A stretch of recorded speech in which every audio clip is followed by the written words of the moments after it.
Pejuang Palestina Hamas mengecam keputusan Israel yang menunda pembebasan 620 tahanan Palestina pada Minggu 23 Februari 2025.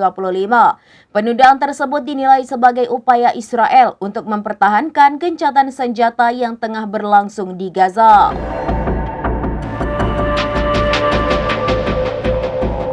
Pejuang Palestina Hamas mengecam keputusan Israel yang menunda pembebasan 620 tahanan Palestina pada Minggu 23 Februari 2025.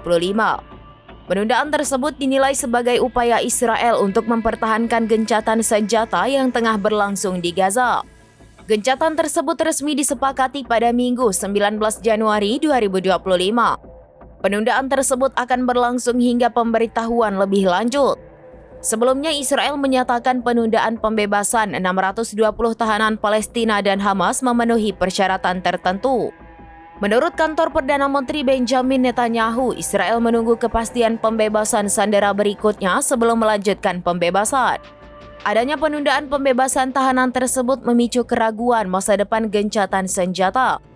Pembebasan itu seharusnya menjadi yang terbesar dalam satu hari selama fase pertama gencatan senjata.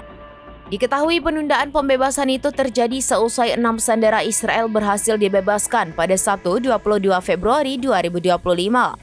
Pembebasan tersebut merupakan bagian dari pertukaran yang diatur dalam gencatan senjata.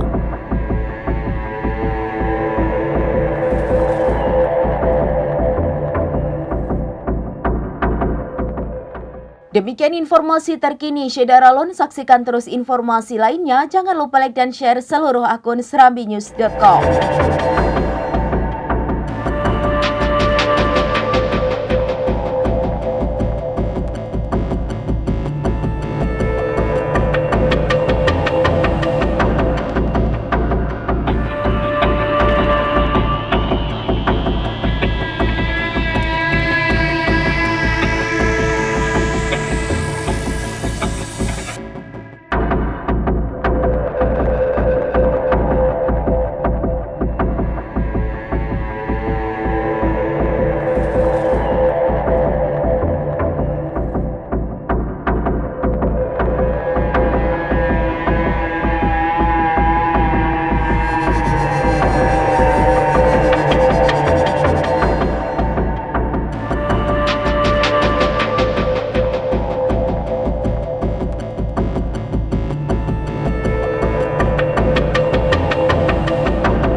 Download Tribun X sekarang, menghadirkan lokal menjadi Indonesia.